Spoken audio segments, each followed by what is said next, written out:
How's it going, guys? Welcome back to TheBlueShifting and welcome back to ReWrite, where Inoue's final message is made through. She walked herself in her, addled mind state, walked onto a train that she didn't understand where it was going, nor why she was going there, wandered around till she met us, subconsciously recognized that we were her rival, and gave us the thumb drive she threw up in the hospital and then hid from the doctors without knowing what it was, because anytime she tried to think about it or look at it, she just felt violently ill and her brain fuzzed. But she's like, I feel like all I needed to do is get this to you and I can move on. And we've been looking at it, and it's her survival story. And it was getting really deep, so I didn't want to keep going because we were already at a really long state. So we're going to wrap it up now, and we're going to kind of see, dissect what exactly is going on. Someone made a comment saying that it's a crime that Inoue is not a dateable character path in this game, and I kind of agree. She was freaking awesome and still is freaking awesome, even when she's half vegetableized at this point. She's still so cool. But yeah, so we're gonna continue looking at what exactly happened to her after she went into the forest, observed the monsters and the cult members and everything, and then was just trying to figure out how to get out of the forest. So let's continue here and see what the fetch we're gonna do with this information. Third day, morning. I woke up at 5:24. I was shocked to wake up and realize I wasn't in my room. I spent a long time petrified, unable to accept reality. That's not a good sign. My mental state is starting to give out. I thought I was used to this kind of thing, but this has exceeded my training and expectations. Food, toilet, at least I managed to secure water and lightly wash myself in a nearby river. Hygiene? Yeah, right. They're the least of my concerns now. I'd rather come back from this place alive and die from waterborne illness in the hospital than any of the alternatives. In any case, I have to find my escape route no matter what today. I need to come back and get lectured by my parents. Third day, night.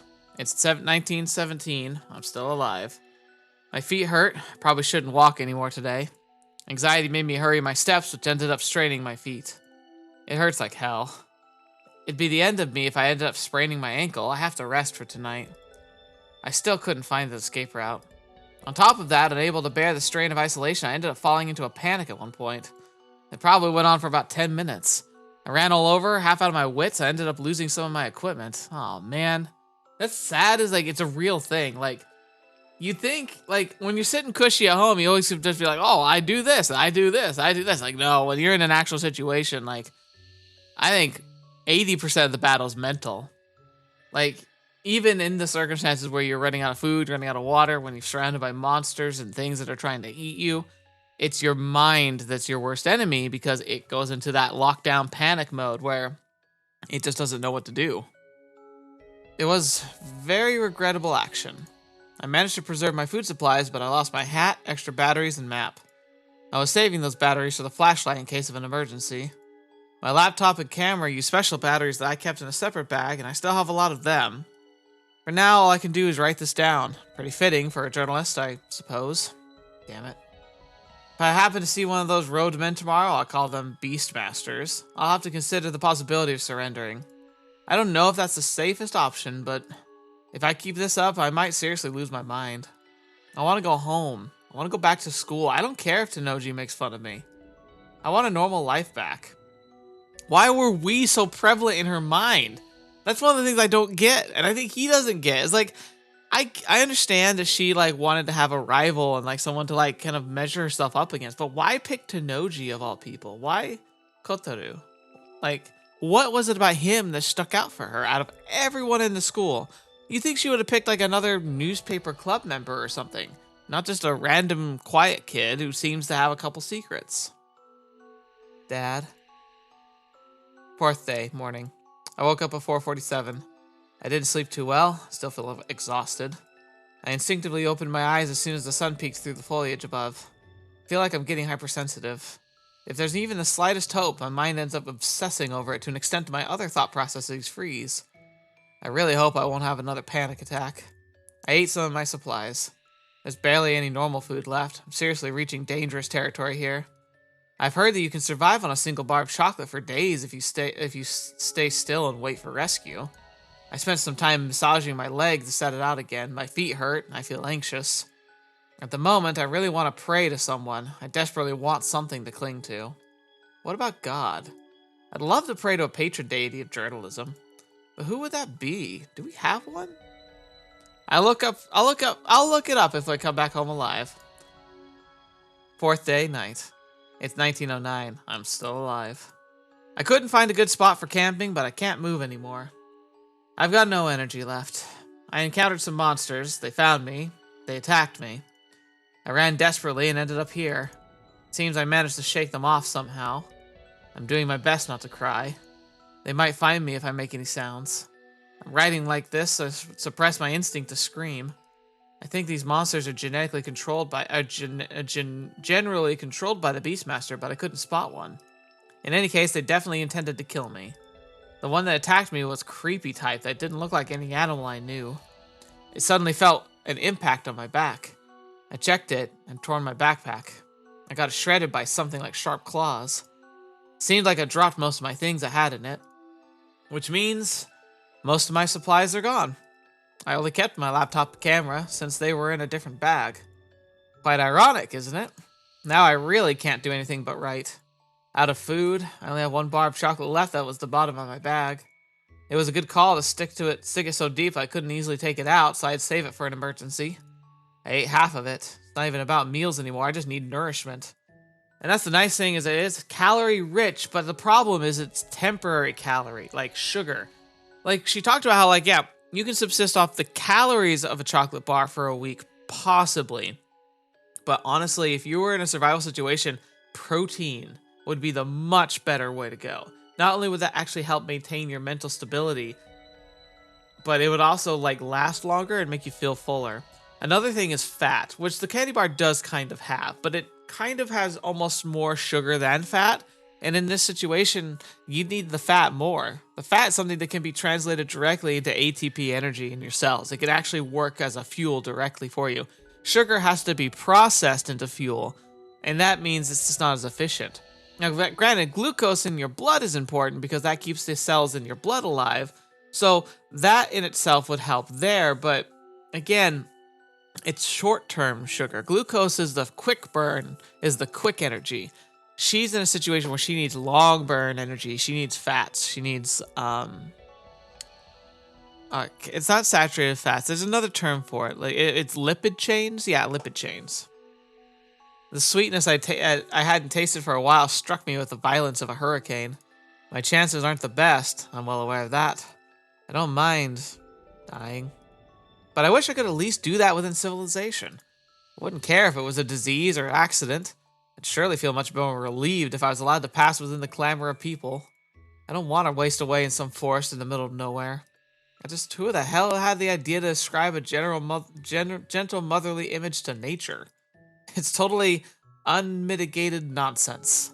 Nature's cold and cruel like a machine. Gaia theory, was it? Mother Earth? Yeah, right. Mothers don't eat their own children. But nature does. It's a cruel system and cycles through life and death like a plaything.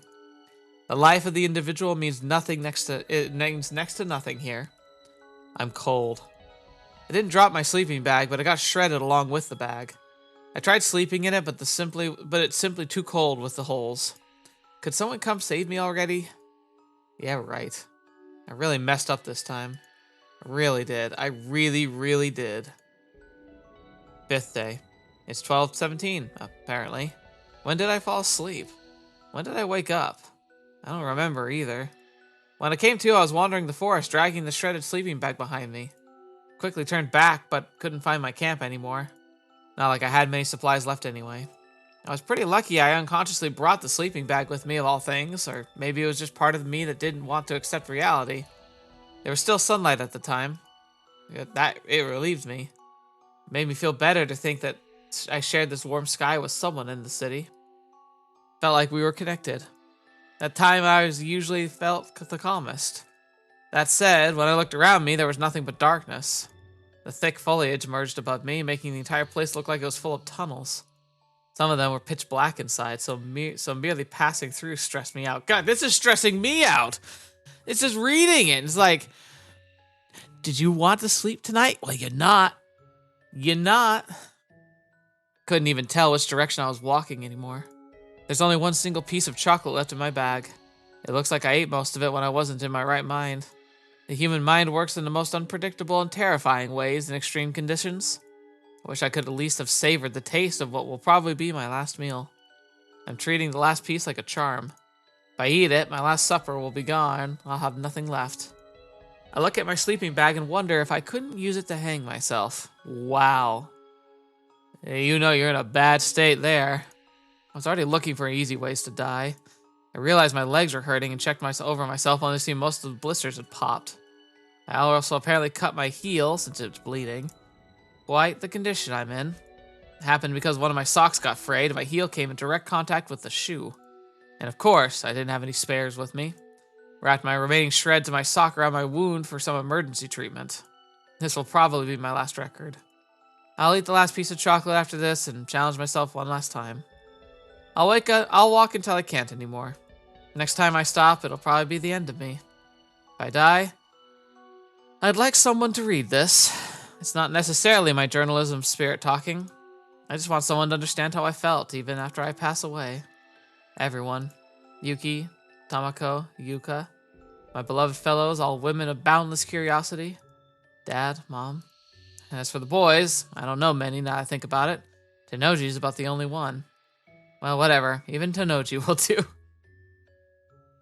Thank you, everyone. Thank you for everything. I pray that this record finds its way to one of you. Well, I won't be able to move when it becomes dark. Should be 3 or 4 hours until sunset. I'll see how far I can walk with the bleeding feet. It's probably goodbye. Fetch me. And so the record reached its last part. The last. Inoue said this would be her last record, but it still continued.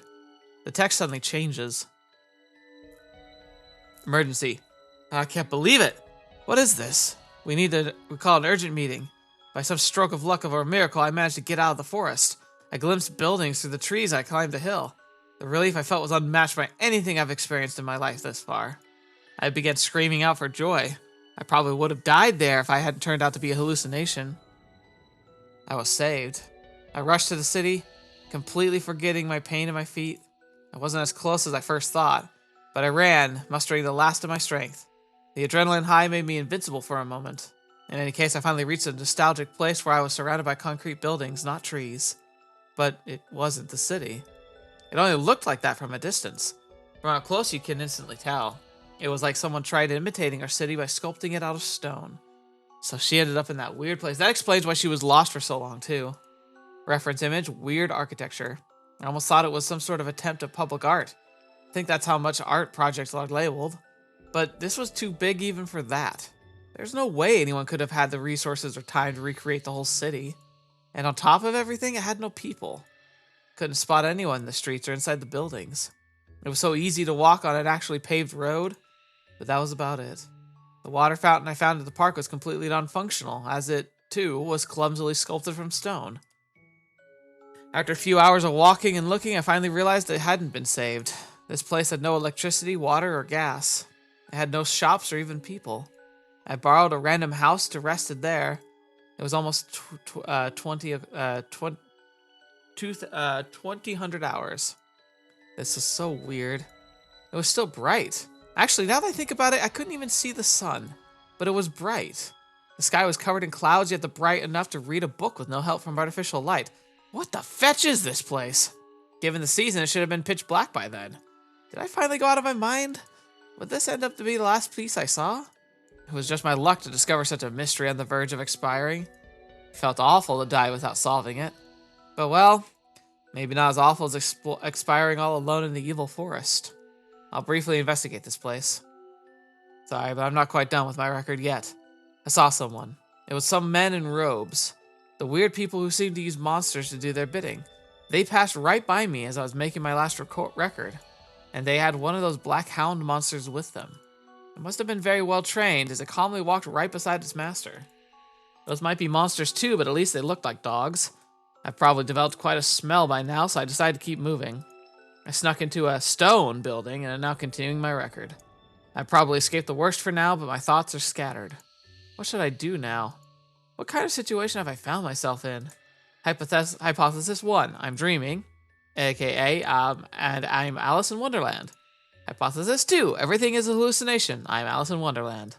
Hypothesis 3, this is the afterlife already? That'd be a bit dramatic. Hypothesis 4, I've gone mad.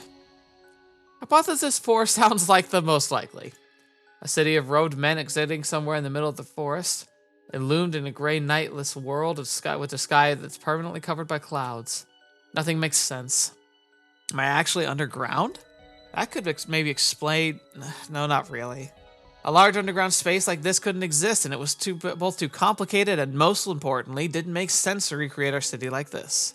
Lead mystery gray city concealed in a parallel dimension.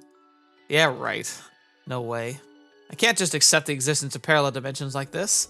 When I checked the city one more time through the third floor window, I managed to get there via staircase, spotted some men in robes again. At the moment, I'm thinking whether I should continue running or surrender.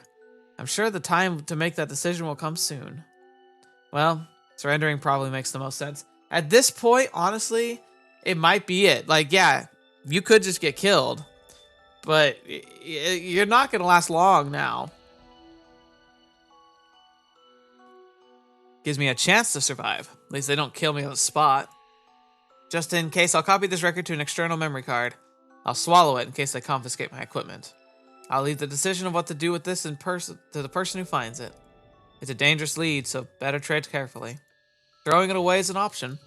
If you're reading this, Tennouji, then I'm willing to admit my defeat. The occult is real, I think. That's where the record ends. I take a deep breath. I was so immersed that I forgot to breathe. This is amazing. It's not fiction, it's a log from someone my age. It's very heavy. Definitely the most significant lead I've ever seen. And it just had to fall into my hands after I graduated from the occult. Inoue was sticking her nose in some pretty nasty business. She didn't surrender, did she? From the sound of the last record, it seemed like she was still willing to fight. She really was quite something. And calling that city gray actually perfectly described... It suddenly occurred to me that I've actually been there. It's the same place, where both Inoue and I have been. Every characteristic overlaps, in which case it means my experiences weren't dreams or hallucinations either. Men in robes, or MIR, kind of like the MIB from Stories of the Occult. I've seen them before too. And the monsters, of course. Everything overlaps. It's the same. Unable to keep still, I stand up from my chair.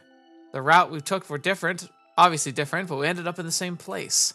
Leaving the quest line of whether this is a parallel dimension or not, a place where those characteristics definitely exist somewhere in the vicinity of Kazamatsuri. Or rather, it exists on its underside. The occult is real, I think. I feel the hair on the back of my neck stand on end from the intellectual frenzy. But what do I do now?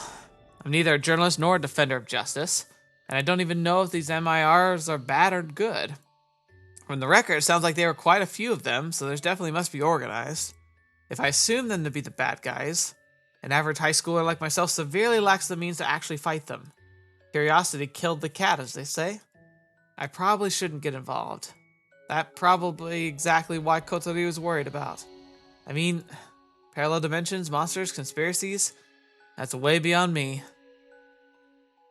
Fetch though. But like, wouldn't you always have guilt if you just pretended and tried to move on? Even if you never saw any of this stuff again, even if you completely like moved on with your life and never, ever, ever, ever got to like involved in it whatsoever, wouldn't there always be a part of you that felt guilty that you just left that hanging and let all this effort, including like your life and Inoue's like sacrifice, go to nothing? Might be the right decision, but doesn't mean it would feel good. It'd be a different story if they ended up kidnapping Kotori or something, I guess. Speaking of which, the Ribbon Woman walked off into the forest. Would she be okay? Now I'm worried. As my former archenemy, I'm worried for her safety. Maybe I should check on her real quick. Yeah, that would be a human thing to do, right? No. I'm just fooling myself. Why do I possess such a zealous sense of curiosity? Monsters, MIR, the Gray City. Can't get them out of my mind. It's like an irresistible force is attracting me to them. I turn off the computer, take out the memory card. I play with it between my fingers for a bit and toss. I throw it into the trash bin. Now it's got nothing to do with me. I'm sorry, Inoue. You risked your life to relay this to me, but I won't be able to pick up the baton. I served my final attachment to the case. Or so I hope, at least. It'll probably take some time for that kind of decision to sink in. I really want to see her face right now. Kotori. I bet, man. I ring her bell multiple times, but she doesn't come out. It's Sunday. She's probably enjoying the Harvest Festival with her family. I let out a sigh. Unrequited feelings always hit you hard. Amen to that. Will I ever grow as close to Kotori as I've been hoping? I don't feel like doing any more low-key journalism after letting it go of such a huge lead. Kanabe Kotori. Title now. Where are you? I'm in front of your house. I wait for a while, but I receive no response. What should I do? I feel like I'm spacing out. As such, I head to the nearby hardware store. Because that's what people do? I have to calm myself down by looking at hammers and drills. Okay. Is this supposed to be a manly thing? I don't know. When I come to, I realize I have an entire tool set on my lap table. It's perfect for trekking through the forest. Why? Why did I unconsciously buy such unnecessary items? There's seriously something wrong with me. What the hell am I planning to do? Yeah, what are you planning? In my heart, I flip a table. I want to go to the forest! There's so many things in Inoue's report that simply can't ignore. Her passion has infected me. I'm under its spell. But what would I do even if I went there? Didn't I swear not to chase after the two hares? Calm down. I have no particular attachment to Kazamatsuri's secrets. I was simply inspired by Inoue's journalistic spirit. My normal life is much more important than this. My peaceful days with Kotori, and my internal dialogue of battling with my own self-preservation and promises. Okay, I do want to ask though, I think I've mentioned this before, but considering how introspective this episode's been so far, do you talk to yourself like this? Like Kotoru's like thinking in his head. Obviously, it's mostly for our benefit, but at the same time, I've heard a lot of people say they hear their own thoughts and like as like a series of like words in their head, and that's the thing is like that's weird to me because that's not what I have in my head. If I want to try and recreate a conversation, like either scenes from a movie I've seen or even like trying to extrapolate or theorize what I predict people might say in a hypothetical conversation, that's something I conjure up in my head. The passive thoughts in my mind have no voice to them. It's all images and sounds and impressions. Like, it's all very, deconstructed, maybe is the right word. It's a lot of imagery and facsimile.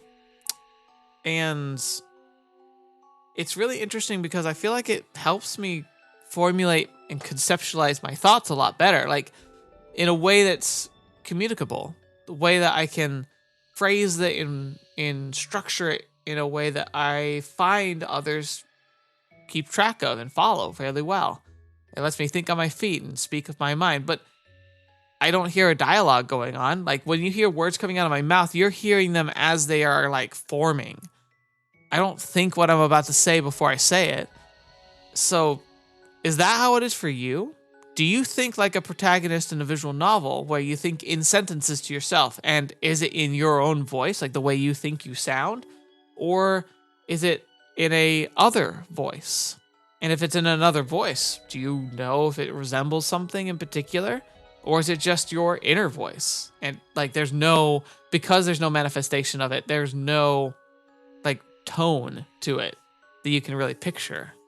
It's a really interesting question. So if you can, take a pause, put it in the comments. I'd love to know what you think and how you think. It's a very fascinating topic. But Kotori won't accept my feelings. That truth sears my brain. A mixture of anger and frustration wells up inside me. God, good thing she didn't answer her phone. I wouldn't be able to hide my frustration if we talked now. Inoue's report set me off, and now I can't calm down. I don't know, man. I try going outside. The cold air might help me cool my head. An hour's walk should be enough to make me switch gears. ねえ、ちょっと、そこの君。 Hello? A mixed-gendered group that looks like a bunch of university students addresses me. Yes? They're wearing traditional hats and emblems, obviously tourists. 地元の人だよね。この辺りから森に行けるって聞いたんだけど、道わからない？ Well, what an interesting topic to bring up. The forest? Are you looking for cryptids or something? そうそう、それ。へえ、やっぱり地元でも有名なんだね。I should have known people like that would start showing up. 今、すっごいブームなんだよね。そうそう。ネット界の話題になりっぷりって超すごいよ。俺たちミステリー研究サークルなんだけどさ。こりゃぜひ一度聖地巡礼しないとって思ってね。Oh man, they're like a slightly different named ORS. ちょうどお祭りやってたし、来やすかったよね。めちゃ混みだったけどさ。The excited university students begin talking amongst themselves. I'm sorry to rain on your parade, but the forest has been closed to the public. The university students chuckle. そんなの気にしないって。君高校生？ノリ悪いね。もっとアップしてかなきゃダメでしょ。Because, you know, nothing picks up the spirits better than telling somebody, hey, you should cheer up. Because, of course, you know, that's how people work. 人生楽しめないよ。真面目すぎるって、幸せになる権利を放棄してるってことだから。そうそう。バカやれる友達作らなきゃ。Oh, they're just stabbing me in the heart. Just keep diving it deeper. Friends to mess around with. I used to have people like that. There are wild animals in the forest. It's seriously dangerous right now. Even the locals are keeping their distance. でもここまで来てお祭りだけってのは寂しいな。案内しろとは言わないから、場所だけでも教えてよ。No, I really advise against it. もう、ノリ悪い。 Unable to stand her irritation, one woman lets out a cry. It took so little to make her snap, I almost laugh. Sorry. ごめんね。うちの女子ってちょっとテンション良すぎてさ。そうそう。少しでも相性がマッチしないと、もう即座に切り捨てるから。大変よ、俺らも。Ah, I see. I'm generally not too bad at joining in with high-spirited vibes like this, but I feel like I'm dealing with an entirely different culture here. You're gonna be in trouble if you get lost in the forest with no gear. そんなことありえないから。もういいよ、こんなやつ。Good day to you too. あらら、うちのお姫様がお怒りだ。ごめんね、君。Huh. The university students walk off, making lots of noise. I hope they don't decide to go too deep deep just for the hell of it. I walk around for a while. The Harvest Festival technically covers the entire town, but there's very few attractions in the residential district. With everyone out celebrating elsewhere, it feels like a ghost town. It says ghost down, but it definitely means ghost town. That makes me think of earlier today, about the monsters, the parallel world, and the forest. Maybe this town isn't as peaceful as I thought. I still haven't received a response from Kotori. I try calling her. It doesn't go through. I hear a message that her number is currently unreachable. Uh-oh. I return to her house. This reminds me, it's like, I had a one night, I remember, it was nothing, but it was like a normal day, and I expected my wife to be home from work. She usually gets home around 5 or 6, at the like 6 at the latest, 7 if it's a really late night. So when 9:30 rolled around and she still wasn't home, and when I tried to call and it went straight to voicemail, I genuinely started having a panic attack. Like, I really, for the first time in my life, started to wonder, like, what point do you call authorities and start saying, like, hey, I don't know where this person is? Thankfully, she did reach out to me shortly after, because it turned out she was invited to a like work dinner party for like celebrating some kind of like success they had, and her phone just had died, and she didn't realize it because she just hadn't plugged it in the night before, so it died fairly early in the afternoon, and she just had no idea until she tried to check it to tell me that she was going to run late, but it was dead and she was already in the restaurant. So she just waited till she got in the car, plugged it in, saw my phone calls and texts and like called me and was just like, hey, I'm okay. I didn't die. But it's like, when you have that normal line of communication, it's like, it's not even like we hound each other, right? Like, we can go long periods of time without checking in on each other and stuff. But like, when somebody should be home at around a time when there's a pattern and you don't know of any reason for that pattern to break, and it does break, and then you can't contact them anymore, it gets really stressful. It really makes me wonder, how on earth did people like not like go into like panic attacks before cell phones, when everything was tethered, when you had to have like a specific phone to call. So if you're at home and your like significant other doesn't like if your significant other just doesn't come home on time, like you call the office, they're not there, what else do you do? Like, you just have nothing. You just gotta have to like, all right, well, I hope they don't die. It's like, it's crazy to imagine. And it's so weird because it wasn't that long ago on the scale of things, but at the same time, it feels like our world has just embraced like things like having a cell phone. Everyone has one.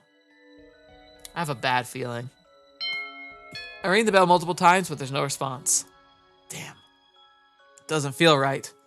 And my intuition tends to be on the mark in situations like this. I don't want that to be the case, but this time, Mush. Chibi Moth! Oh, thank you! I only hear his voice. Chibi Moth? I hear rustling in the bushes in Kotori's yard. Wait! He's outside, but I can't see him anymore. Damn. I start running. I approach the back alley. The ground under my feet feels wobbly. Am I dizzy or is it an earthquake? Neither. I'm trying to switch. It spreads all around me, painting over the reality I know. My vision keeps flickering. Oh, we actually consciously phasing into that other world? The world changes. Yeah, maybe we can actually phase in on our own terms now. I'm there again. I'm always get stuck in when I get into contact with the occult. I walk. Gray scenery slides past my eyes. Oh, it genuinely scared me. I run into a road man as I turn the corner. I would have preferred a girl with a toast in her mouth. The man's mouth widens in surprise. But before he can let out a sound, my vision flickers again. And...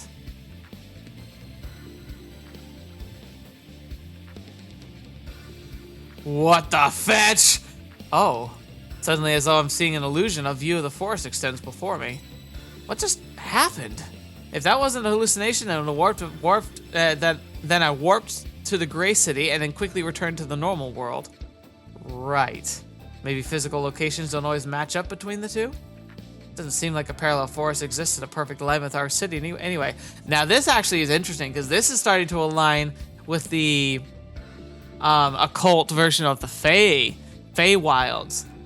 The idea of the ancient stories talking about how like you could stumble into a Fey portal, like a Fey gate, a circle of mushrooms and whatnot, and then travel what feels like miles and end up right back where you started, or feel like you just like took a nap in a clearing and wake up on the other side of the country. Like these stories are a thing, and like these like hop, skip, jumps, like these spaces that don't like a parallel world that doesn't quite line up with the actual physical world. Should probably make note of that. Now I think about it, my other warps are all over the place as well. I don't know the exact mechanics, but it seems like the Gray City exists in a parallel dimension to Kazamatsuri. And so I'm in the forest. Good thing I didn't warp me into the ground or somewhere hundreds of meters in the sky. That said, I've still spat out in the middle of nowhere. I recall Inoue's report. She was prepared for forest trekking and brought the necessary gear, but I wasn't. I left the tools I brought back home. That's quite the ironic waste of money. I don't even have any food with me. This could be a very dangerous situation. Yet, for whatever reason, I don't feel scared. This looks pretty deep in the forest. The thick tree branches are covering the sky, making it dark despite it still being noon. I choose the tallest tree of the bunch. Alright. I tap its trunk. It's so thick even 5 adults holding hands couldn't form a circle around it. Have you ever seen a tree that big and that wide? It's funny because most of us don't actually see trees that big. Maybe we'll see tall trees, sure, but they tend to still be fairly small, not girthy. It's probably the oldest tree here. I take a few steps back, scanning for a good path to run. This looks fine enough. I dash forward to the tree, and after a small jump, kick off its trunk. I latch onto the lowest branch, about 4 meters high. Then I press the soles of my feet against the trunk again, simultaneously kicking while pulling myself up. 6 meters, 7 meters, 8 meters. Trying to keep my momentum, I continue latching onto branches and kicking off the trunk, propelling myself even higher. 9 meters, 10 meters, 11 meters. I lose my momentum there. I'll have to climb the rest of it in a boring way. I still have about 30 meters left from the looks of it. A height that sends a shiver down my spine, but it'll allow me to look over the forest. A colorful cityscape extends along one side. There, I confirm my location. It's a bit far, but I can probably make it back in a few hours. My phone isn't working. It's kind of weird that it has no single signal anywhere in the forest. Well, whatever. Slide down the tree in a single go. Hurrying home would probably be best. I agree. I'm nervous. I walk for a while. I should probably confirm my location again just in case. I find another tall tree and climb it in a similar fashion. Clinging to its top, I look for Kazamatsuri again. I didn't make as much progress as I thought. It looks like I've been transported even deeper than I assumed. I might even end up having to walk an entire day at this rate. However, I also discover something. Part of the forest nearby seems to be glowing with a faint light. My first thought is someone lighting a bonfire, but the light looks different and there's no smoke to be seen. It's not that far off. What's going on over there? You might as well, man. You might as well. Whoa, look at that tree. After walking for a while, I hear the sound of running water. It seems like there's a river nearby. After continuing a bit further, the vibe of the area changes completely. The thick trees suddenly cease to feel wild and under it unrestrained. The current season has made it cooler recently, but this area feels warm for some reason. It's almost like there's a volcano nearby. Don't tell me. My consciousness suddenly dims. What? It's a change I can't quite attribute to mere imagination. Whatever happened is directly affecting my insides somehow. My consciousness flickers again. It's like I'm spacing out. That happens to everyone on a daily basis, but certainly not with such force. It's like I'm being showered by some sort of energy that forces your mind to stray. Oh, interesting. So if magic is real, or magic-like stuff is real, what if this is like a ward? Like, anyone who wanders in the forest normally gets close to this, like, heart of the forest, the secret. And they kind of go fuzzy and they just naturally slide away. They suddenly, like, they shake themselves and they somewhere slightly different. But since they're wandering in the forest, it doesn't feel that strange. Interesting. I feel sick. I almost missed something. I feel awful. If I move away from this feeling, I'll probably make it to town. That's what my intuition is saying. My intuition's been reinforced by powers beyond my knowledge. But that doesn't happen. I don't avoid the awful feeling. For in its center stands someone I can't quite bring myself to ignore. It's you. What are you? You're the spirit. She looks me over in a mechanical fashion. There's no emotion in her eyes. They contain no fear, no joy, no curiosity. There's nothing. It's as though there's no soul behind them. I suddenly have a flashback. The muddy stream of memories hits me with the force of a hammer. They envelop the entirety of my vision. Some sort of meeting. A fight with my parents. Countless adults everywhere. Esaka Sogen. Students whose faces I can't even recognize despite wearing the same uniform. Me running through the forest. The harvest festival for some other year. And I remember. So we met her before in the forest. The memory from when I got hurt. There was a time I was seriously hurt in the forest. I was trying to save a girl who climbed a tree and didn't know how to get down. But I messed up. What happened to the girl? Now that I think about it, I never had a chance to ask. But we fell together, so I doubt the answer will cheer me up either way. Luckily, I didn't die. I was hospitalized, and after a long treatment, I returned to school. But at that point, I'd long forgotten about the injury, until I ended up returning to the place where it happened. Interesting. I wonder if that's also when we were changed. Like, is that where we got our powers from? I'm lying on the ground, the spirit looking down on me, with eyes that contain not a hint of emotion.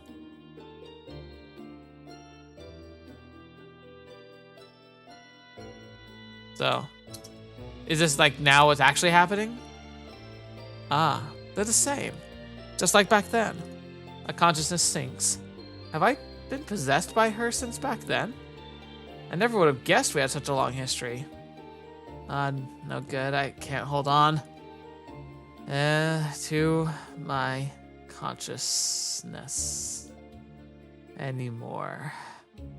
In my last moment before completely blacking out, I hear another familiar set of footsteps approaching me. Kotori.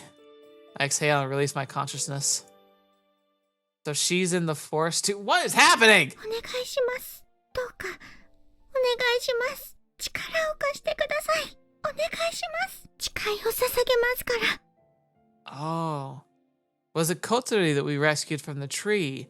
But then she made an appeal to save us, and it somehow made a pact with the forest spirit? だから、どうか、助けて。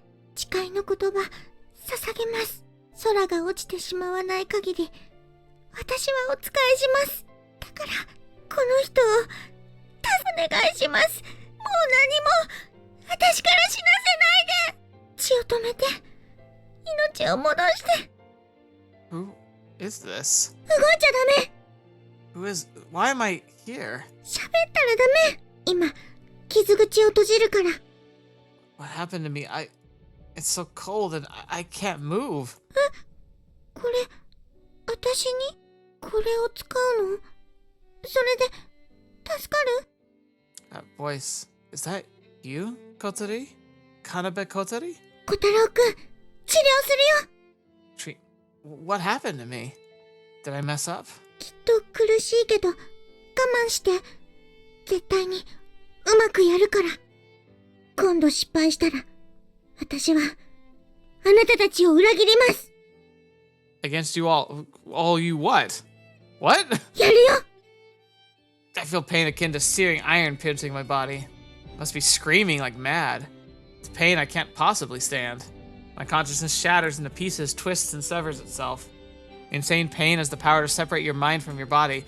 Well, yeah, it's a defense mechanism. You need to be able to feel pain in order to be able to, like, regulate your body and keep yourself safe, but there's a threshold where your brain just says, nope, and it just hits the breaker. It's just like, that's what consciousness is about. It's all about just, like, it's about, like eject. We are safer if we don't know. I can't even move a finger. Only my heart continues to violently swaying. I'm letting out curses I didn't even realize I knew. And yet, I'm simultaneously observing myself in this state calmly. My body remains motionless. I have no idea what's being done to me. I only see a small silhouette pass by from time to time. My head quivers and sways, but I can make out a comforting scent.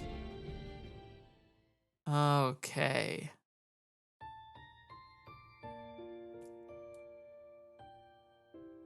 I think we're gonna stop here. It's a little shorter, but I've been doing a lot of longer videos lately. But here's the thing, I'm gonna theory craft for a bit, so bear with me. So we just learned a lot of interesting information there, so I'm gonna toss things out. Kotori said, if this doesn't work, I'm gonna turn against all of you. So that makes me feel like Kotori is somehow involved in something bigger than her, right? What was the thing that she gets so involved with? It's the Green Society, right? About all the plants and stuff around Kazamatsuri. Everyone treats her, calling her like a princess, a savior, or like redeemer or something.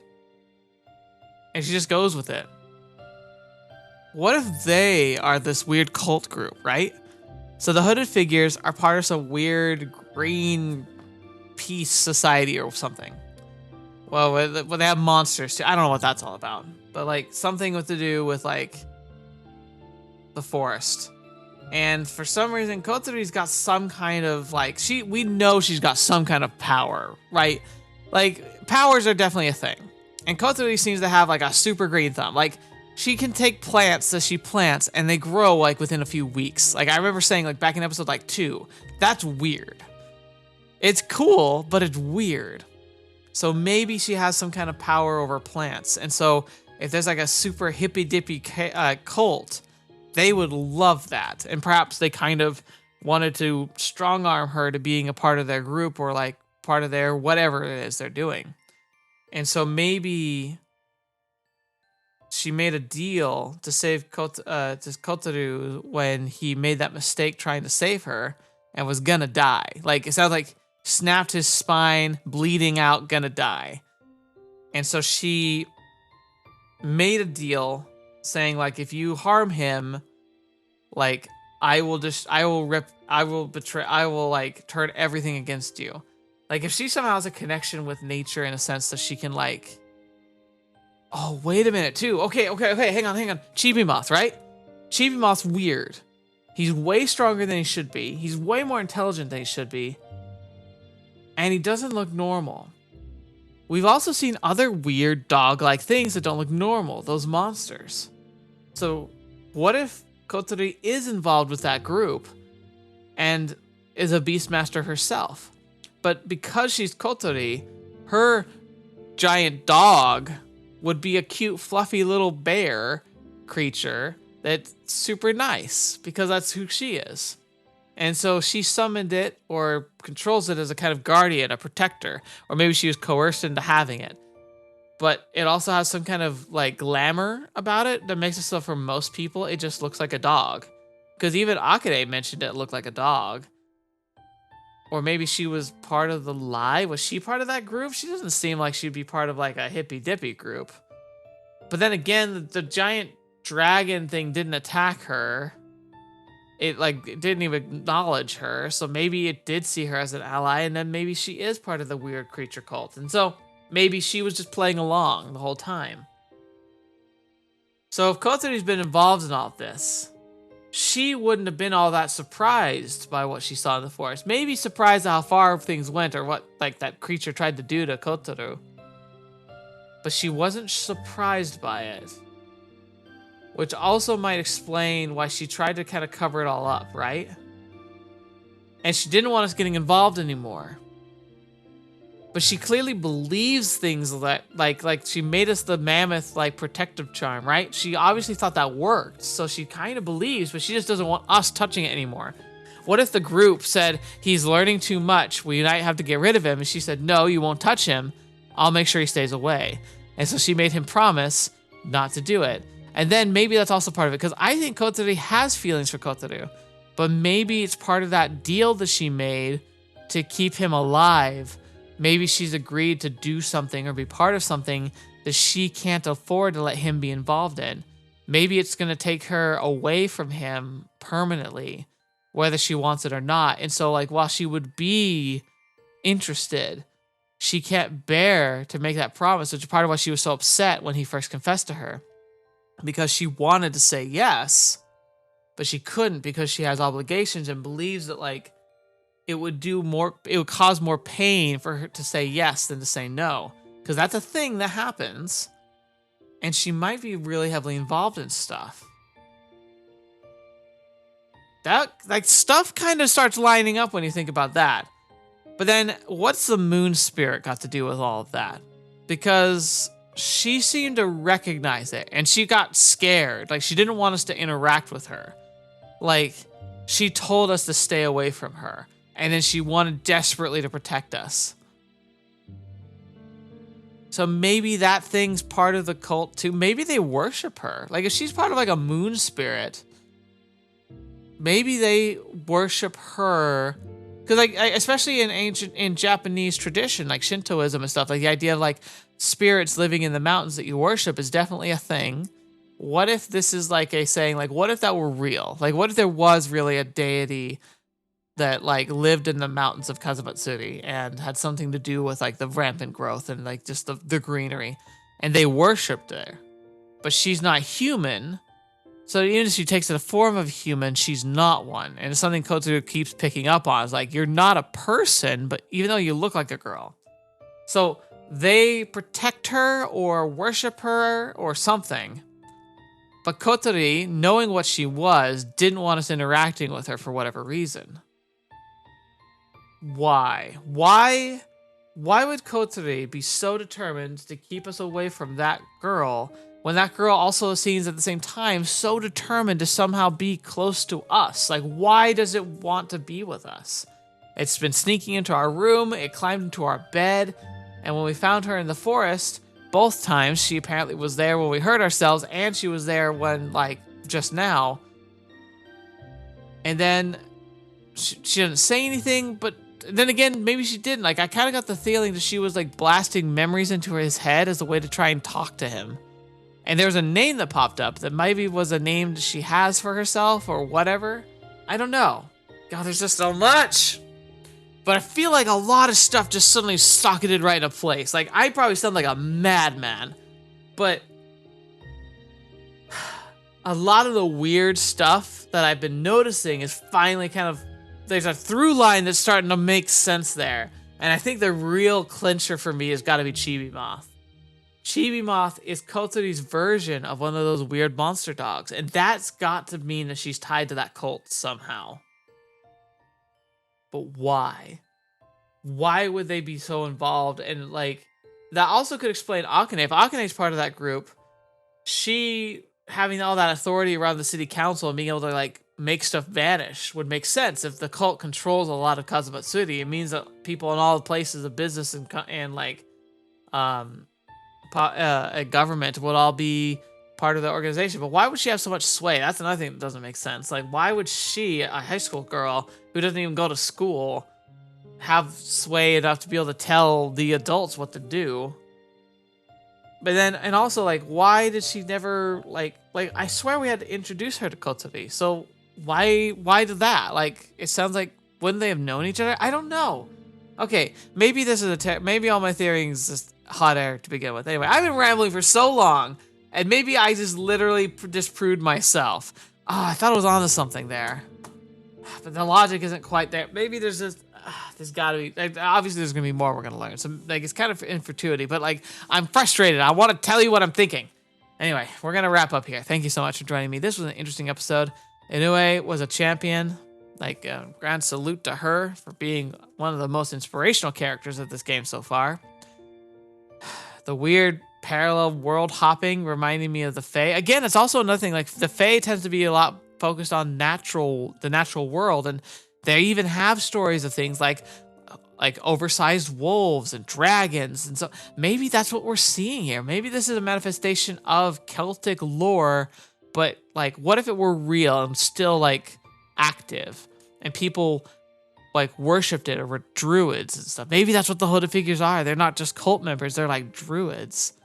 Okay, there's a lot of interesting stuff to go with, but we'll deal with all that next time. Thank you so much for joining me. Thank you so much for being part of the channel. Especially thank you to my patrons. We got a few new ones. Amazing. Thank you. Shout out to you. You're wonderful. I don't deserve you. Thank you so much for all your work and your support throughout the channel and the content I've been doing. We got a new series starting up on Friday, The Fruit of Grisaya. It's going to be really exciting. A lot of people were really excited to see that finally got selected. So let's see how that plays out. And I will say I did get the full patch upgrade, you could say, like the unofficial like, it fixes everything. So it'll have all the stuff that Steve said no to, and I'll just edit it out if it's, like, really too far for YouTube, which it probably will be. YouTube and Steam seem to be on parallel paths for a lot of that stuff, so yeah, we'll see. But I'm excited, so hopefully you'll join me for that and any other good videos you see on the channel. Backlog's great, future log's looking great. We're all gonna have a good time. So until next video, watching me, but see me next. I'll see you there.